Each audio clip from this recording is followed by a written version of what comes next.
जागरूक रखने के लिए ये सिग्नेचर कैंपेन रखा है। हमने कुछ दिन पहले बीएमसी में लेटर डाला, निवेदन डाला है कि सिंगल यूज़ प्लास्टिक जो कि भारत में बैन कर चुके हैं 2022 में, अभी भी कुछ जगहों पे यूज़ हो रहा है, खास करके ठेले सब्जी वाले वहाँ पे जो हैंडल वाले प्लास्टिक यूज होते हैं। उसके लिए जब कार्रवाई नहीं हुई तो आज हमने यहाँ पे सिग्नेचर कैंपेन किया है मलाड में। यहाँ पे भावेश भाई उपस्थित है, यश भाई है, गौतम भाई है, सभी हमारे उल्लास भाई है। बड़ी कंपनियों के भी प्रोडक्ट प्लास्टिक में आ रहे हैं, उस बारे में क्या कहना चाहोगे? बड़ी बड़ी जो मॉल्स है, कंपनी डिपार्टमेंटल स्टोर है, वहाँ पे तो प्लास्टिक सिंगल यूज प्लास्टिक नहीं मिलती है। वहाँ पे कागज के जो थैले उपलब्ध करके लेने वाले। सरकार को जगाने का ये किस तरह का प्रयास है आपका? देखिए, सरकार को ये पर्यावरण के लिए खास करके जगाने का जो मुझे खास इंटरेस्ट है, क्योंकि आज के समय में पर्यावरण और प्लास्टिक से माइक्रो प्लास्टिक जब लोगों के शरीर में जा रहा है तो कैंसर जैसी बीमारियां बहुत बढ़ रही है, हार्ट डिजीज बहुत ज़्यादा बढ़ रही है। और कई सालों से यूएन भी पूरे वर्ल्ड में प्लास्टिक बैन सिंगल और ये हो चुका है। तो जब भारत सरकार ने जब प्लास्टिक बैन किया है तो कुछ सोच के इतना बड़ा निर्णय लिया है, तो इस पे कार्रवाई होनी चाहिए। बीएमसी का इन पे रेगुलर कंट्रोल होना चाहिए। जब गोवा में है बैन, हिमाचल में है, तो महाराष्ट्र में क्यों नहीं? महाराष्ट्र क्यों नहीं? इसलिए महाराष्ट्र में हमने किया कि कुछ जगहों पे अभी भी यूज हो रहा है, तो इसलिए हमने आवाज उठाई है। सरकार से क्या निवेदन करना चाहोगे इस बारे में?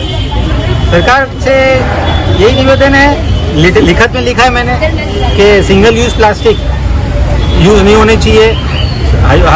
100-200 साल पहले लोग थैले लेके यूज करते ही थे ना, तो आज आने वाली जनरेशन के लिए अगर हमको उनका भविष्य सुनहरा बनाना है तो प्लास्टिक मुक्त भारत होना ही चाहिए, और पूरे विश्व के लिए, पर्यावरण के लिए, क्योंकि समुद्र में भी प्लास्टिक बहुत ज़्यादा, प्लास्टिक के लाखों किलोमीटर की चद्दरें पूरी जम चुकी है ना, तो उससे बहुत नुकसान है, प्लास्टिक के अनगिनत नुकसान है। इसलिए सरकार को खास करके मैं ये बोलना चाहता हूँ।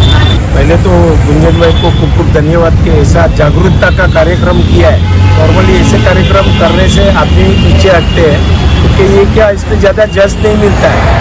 और मैं आह्वान म्यूनसिपलिटी को करूँगा कि ऑन पेपर तो बैंड है, तो उसको एनफोर्स क्यों नहीं किया जाए, उसके ऊपर क्यों अपन कटिबद्धता नहीं दिखाए। आज देखिए, जो एनवायरनमेंट के जो सबसे ज़्यादा पोल्यूशन होता है वो सिंगल बैन प्लास्टिक की वजह से होता है। अगर उसको बैन किया जाए, जैसे जानवर लोग भी किधर खाली पेट हो गए तो उस हिसाब से खाने के चक्कर में वो जो कचरा फेंका रहता है सिंगल यूज प्लास्टिक में वो खा लेते हैं। समुद्र में भी मछलियाँ सब, वहाँ पे भी हम लोग जो वेस्ट वगैरह डालते हैं, तो उसकी वजह से वहाँ के भी जो सृष्टि है उसका भी नाश हो रहा है। और आप देखो, जल भराव भी होता है बारिश में पूरे बॉम्बे में, तो उसमें आप देखो कि सिंगल यूज प्लास्टिक ही मिलता है। तो ये एक इकोनॉमी भी होता है और एनवायरनमेंट को भी सपोर्ट करेगा।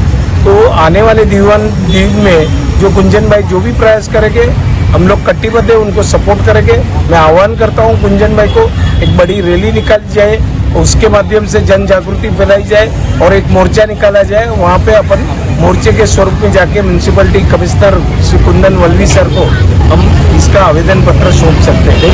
सबसे पहले मैं गुंजन भाई को बहुत धन्यवाद करना चाहता हूँ कि मेरे जैसे युवाओं के लिए और आने वाली मुंबई की पीढ़ी के लिए सोच के आज प्लास्टिक बैन का एक बहुत बड़ा कार्यक्रम रखा हुआ है मलाड स्टेशन के बाजू में। मैं साथ ही गुंजन भाई को इतना गारंटी देता हूँ, भारत विकास परिषद सहयोग चिंचोली ब्रांच द्वारा मलाड में हम लोग कॉटन की बैग बांटने का कार्यक्रम शुरू किया है। आए दिनों में हर एक घर में भारत विकास परिषद के द्वारा दी हुई बैग मिली जाएगी। और सरकार को जगाने का क्या नया प्रयास है, कितना कारगर साबित होगा आने वाले दिनों में?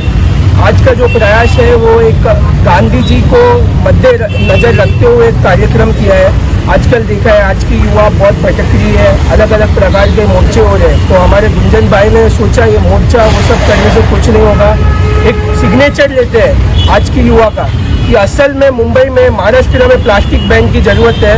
तो एक शांति प्रिय कार्यक्रम करके सरकार को हम लोग निवेदन करना चाहते हैं प्लास्टिक बैन के लिए। Thank you.